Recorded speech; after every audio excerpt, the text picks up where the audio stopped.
ఇండియాలోనే #1 varicose veins hospital Avis vascular centre.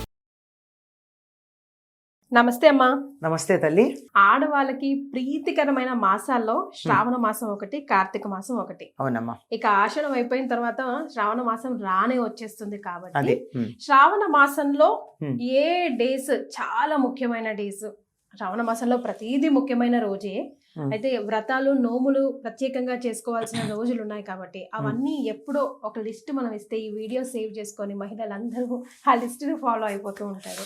అమ్మో, calendar చూడకుండా సుఖం అన్నమాట. సుఖం ఏం లేదమ్మా, శ్రావణ మాసంలో సోమవారాలు. ఈ సంవత్సరం శ్రావణ మాసం మనకి జూలై 25 శుక్రవారం ప్రారంభం అవుతోంది. శ్రావణ మాసం ఎంత శుభమో చూసారా. మరి శుక్రవారంతోనే మొదలైంది. అంటే ఈ సంవత్సరం ఎన్ని శుక్రవారాలు వచ్చాయి? 5 శుక్రవారాలు వచ్చాయి. 25వ తారీఖు ఒక శుక్రవారం, ఆగస్టు 1వ తారీఖు శుక్రవారం, ఆగస్టు 8వ తారీఖు శుక్రవారం, ఆగస్టు 15 ఇంకొక శుక్రవారం, ఆగస్టు 22 ఇంకో శుక్రవారం. సో 5 శుక్రవారాలు.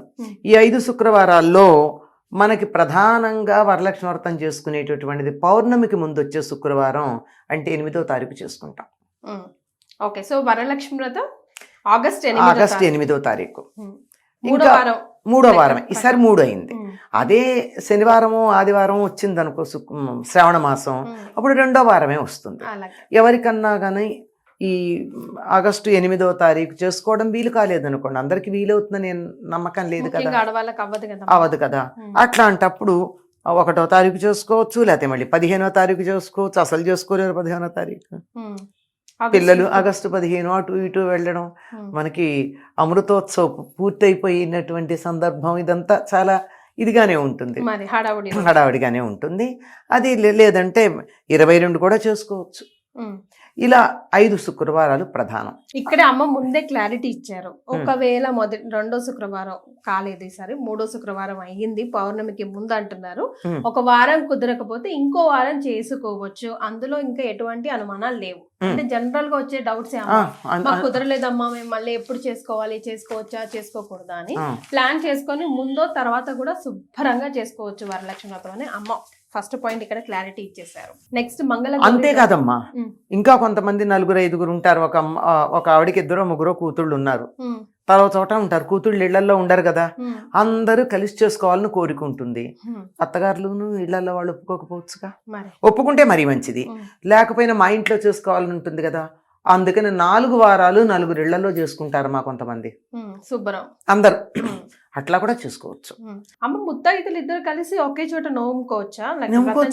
ఇప్పుడు ఇద్దరం తోటికోళ్ళం, ఇద్దరం కలిసి ఒకే మీ తోటికోడళ్ళు అంటే మీ ఇంటి పేరు ఒకటే, మీ అత్తగారు ఒకటే ఉన్నారు కదా, మీరు ఒకటే కలసం అది పెట్టుకుని కూడా చేసుకోవచ్చు. 2 విడివిడిగా కూడా పెట్టక్కర్లా. వేరే ఉంటే విడిగా పెట్టుకోవాలి, కానీ కూతుళ్ళు అయితే విడివిడిగా పెట్టుకుంటారు, కానీ ఇంటి పేర్లు మారతాయి గనక మీకు అవసరమే లేదు. ఒక్కటే పెట్టుకుని చక్కగా చేసేసుకోవచ్చు, హాయిగా చేసుకోవచ్చు. ఇలా చేసుకుంటే ఏమంటే ఒకళ్ళ ఇంటికి ఇంకొకళ్ళు తాంబూలానికి వెళ్ళడానికి వాటికి వీలవుతుంది. ఇలా 4 వారాలు చేసుకునే వాళ్ళు ఉన్నారు. మళ్ళీ మంగళవారాలు చాలా ప్రధానం. మంగళవారాలు 29వ తారీఖు, తర్వాత 5వ తారీఖు, 12వ తారీఖు, 19వ తారీఖు, 4 మంగళవారాలు వచ్చాయి. జూలై 29 అంతే కదా, జూలై 29, తర్వాత ఆగస్టు 5, ఆగస్టు 12, ఆగస్టు 19, 4 మంగళవారాలు వచ్చాయి. మంగళవారం వ్రతం చేసుకునే వాళ్ళు చేసుకుంటారు. ఇప్పుడు ఈ మంగళగౌరి వ్రతం అంటే ఈ 4 వారాల్లో ఇప్పుడు మనం వరలక్ష్మి వ్రతం ఎలా చేసుకుంటామో అలా చేసుకోవాలమ్మా, లేకపోతే 4 వారాల పాటు చేసేవి కూడా ఉంటాయా? అమ్మ 4 వారాలు వరలక్ష్మి వ్రతం ఎవరైనా చేసుకుంటారు. ఒక్కసారి చేసుకుంటే చాలు, అంటే ఒక వారం. లేదు సంతోషంగా 4 వారాలు చేసుకోవచ్చు అనుకోండి. అయితే మంగళగౌరి వ్రతం మాత్రం కొత్తగా పెళ్ళైన అమ్మాయిలే చేసుకుంటారు 5 ఏళ్ల పాటు. మొదలు పెడితే 5 ఏళ్ల పాటు చేసుకోవాలి, ప్రతి మంగళవారం చెయ్యాలి. ఒకవేళ ఈ సంవత్సరం 5 శుక్రవారాలు వచ్చినట్టు ఒక సంవత్సరం 5 మంగళవారాలు వచ్చాయి అనుకో, 4 బదులు 5 మంగళవారాలు చేసుకోవాలి. ఒకవేళ ఎప్పుడన్నా ఒక మంగళవారం ఆడవాళ్ళకి ఇబ్బంది వచ్చింది అనుకో, అప్పుడు 3 అవుతాయిగా. అందుకని ఏం చేస్తారు, వినాయక చవితి నాడు చేసుకుంటారు. వెంటనే వచ్చేది భాద్రపద మాసం ఉంది కదా, వినాయక చవితి నాడు చేసుకుంటారు, అది పూర్తి చేస్తారు. ఈ మంగళవారం వ్రతాల్లో కూడా ప్రాంతీయ భేదాలు ఉన్నాయి. ఇప్పుడు 5 ఏళ్ళు చేసుకుంటారు కదా, ఒకళ్ళకి కొంతమందికి ఏంటంటే మొదటి సంవత్సరం 5 ముత్తైదులు, 5 ముళ్ళున్న తోరం, 5 జ్యోతులు ఉంటాయి. రెండో సంవత్సరం 5కి రెట్టింపై 10, 3 15, 4వ సంవత్సరం 20, 5వ సంవత్సరం 25 ఉంటాయి. కానీ కొంతమందికి 5 ఏళ్ళు ఒకటే ఉంటాయి, ఆ ఇంటి ఆచారాన్ని బట్టి. ఇది మాత్రం కొత్తగా పెళ్ళైనటువంటి ఆడవాళ్ళు మంగళగౌరిని ప్రార్థించి తన మాంగళ్యం ఎక్కువ కాలం ఉండేటట్టుగా ప్రార్థించి చేసేది. ఈ శ్రావణ మాసంలో వచ్చే అన్ని మంగళవారాలు చేయాలి, అలా 5 సంవత్సరాలు కంటిన్యూస్ గా చేయాలి. దానికి ఉద్యాపన ఉంటుంది. ఏదైనా ఒకటి కానీ మనం ఒక వ్రతంలాగా ఒక నియమం పెట్టుకుని చేస్తే మాత్రం దానికి ఉద్యాపన ఉంటుంది. శ్రావణ మంగళవారం ఒక నోము అంటే దానికి ఉద్యాపన ఉంటుందో లెక్క ఉంటుంది. ఇప్పుడు వరలక్ష్మి వ్రతం ఉందనుకో, అది వ్రతం అంచేత దానికి ఒక ఉద్యాపన లేదు. ఎన్నైనా ఎంత 10 మంది ముత్తైదులకు పెట్టుకోవచ్చు, 100 మంది ముత్తైదులకు పెట్టుకోవచ్చు, ఒకటి తప్పదు. కనుక దీనికి ఉద్యాపన ఉంటుంది. ఈ ఉద్యాపన కూడా కొత్త పెళ్లి కూతురికి చేస్తారు. పెళ్లిపీటల మీద ఉన్న పెళ్లి కూతురికి అప్పుడే మంగళసూత్రం కట్టించుకున్నటువంటి పెళ్లి కూతుర్ని సాక్షాత్తు గౌరీదేవిగా భావించి ఒక ఇత్తడి గిన్నెలు అరిసెల జోళ్లు కొన్ని వేసి కొత్త రవిక పెట్టేవాళ్ళు. పూర్వం శక్తి ఉంటే చీర, నగలు అవన్నీ పెడతారు. లేకపోతే కనీసం మంగళసూత్రాలు, మట్టెలు, తర్వాత నల్ల పూసలు, లక్కజోళ్ళు అంటారు. లక్కజోళ్ళు అంటే పసుపు కుంకుమ వేసేటటువంటి కుంకుమ భరణులు అనమాట. పూర్వం ఉండేవి కొయ్యవి. అప్పుడు అవే గొప్ప కదా. అవి ఇవన్నీ ముత్తైదువుకు ఉండే సామాన్లన్నీ ఇచ్చి దాని మీద ఈ అరిసెల మీద ఈ జాకెట్ ముక్కని పైన కప్పేసి వాయనం పెళ్లి కూతురికి ఇస్తారు.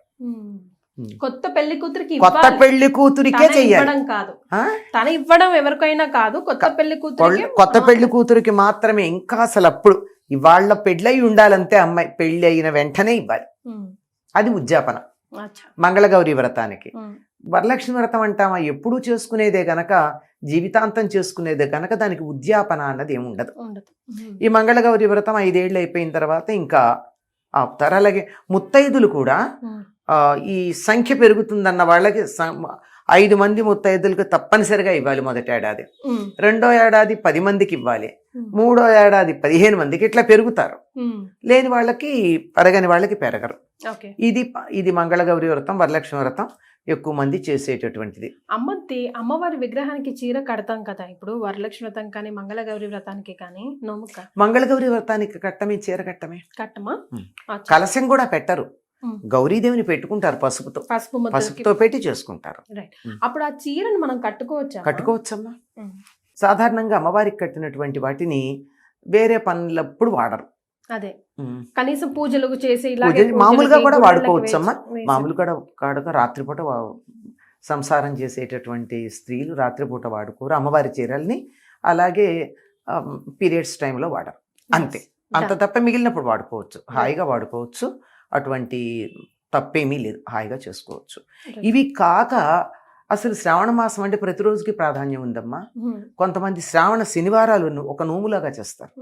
తప్పనిసరిగా పగలంతా ఉపవాసాలుండి వెంకటేశ్వర స్వామి పూజ చేసి ప్రత్యేకంగా పేరంటంగా ఎవరిని పిలవరు కానీ ఇంటికి వచ్చినటువంటి వాళ్ళందరికీ తాంబూలం ఇచ్చుకుంటారు. ఇది తప్పనిసరిగా చేసేది. చాలా మంది ఇళ్లలో వెంకటేశ్వర స్వామికి చేస్తారు. అవునమ్మా, శ్రావణ మాసం శ్రావణ శనివారాలకి చాలా ప్రధానం. ఎందుకంటే శ్రవణ నక్షత్రం వెంకటేశ్వర స్వామిది. శ్రవణ నక్షత్రానికి ప్రాధాన్యమైన నెల కనుక శ్రావణ మాసంలో చేస్తారు. ఇంకా సోమవారం చేస్తారు. ఎందుకంటే మంగళవారం నాడు అమ్మవారిని పూజ చేస్తున్నాం కదా, ముందు రోజు సోమవారం తప్పనిసరిగా చేసుకుంటారు. అయ్యాక చూడండి ఎన్ని రోజులు అయిపోయింది. సోమవారం అయింది, మంగళవారం అయింది, శుక్రవారం అయింది, శనివారం అయింది. 4 రోజులు తప్పనిసరిగా 4 16, 1 2 5 రోజులు వస్తాయి గనక 18 రోజులు పవిత్రంగా పాటించేది. తర్వాత శ్రావణ పూర్ణిమ.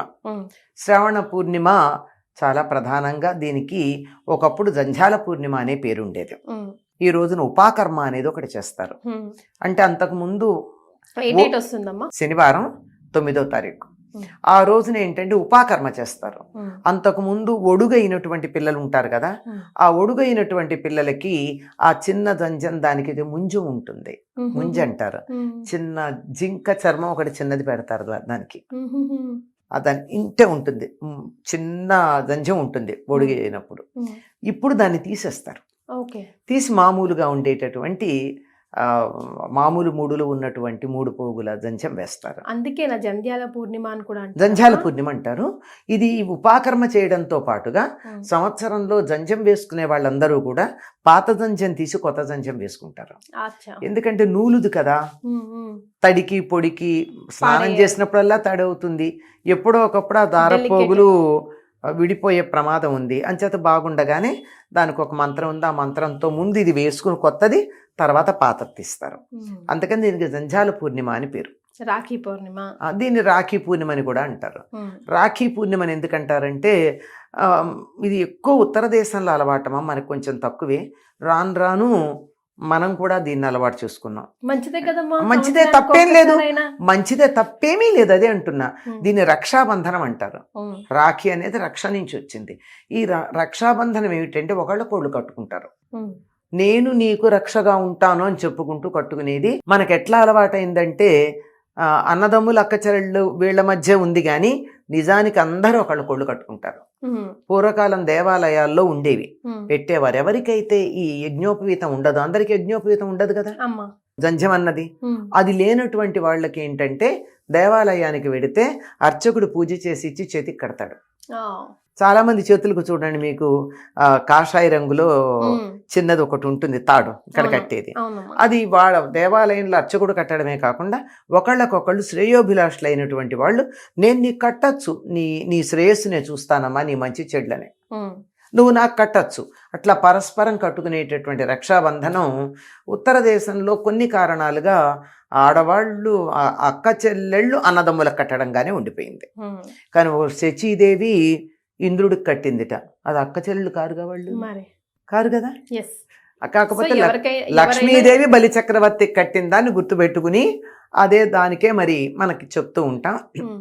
ఏనబద్ధో బలిరాజా ఇలాంటి శ్లోకాలతో చెప్పి కదా మనం చెప్పుకుంటున్నాం. కనుక అలా అలవాటైపోయింది.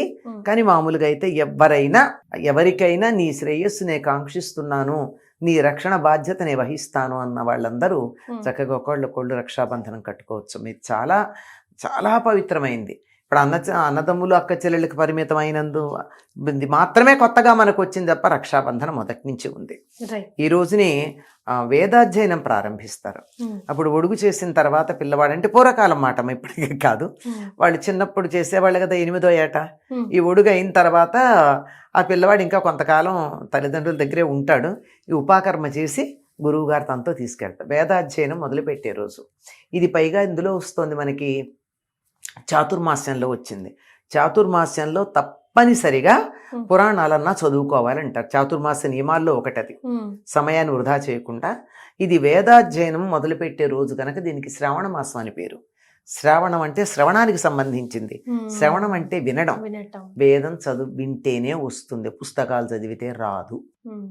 ఎక్కడ ఉదాత్తం అనుదాత్తం స్ఫరితం ఎక్కడ ఉండాలో, ఎక్కడ దీర్ఘం ఉండాలో, ఎక్కడ హ్రస్వం ఉండాలో, ఉచ్చారణ స్పష్టంగా ఉండాలంటే గురువు నోటితో అంటూ ఉంటే శిష్యుడు జాగ్రత్తగా వింటేనే వస్తుంది, లేకపోతే రాదు.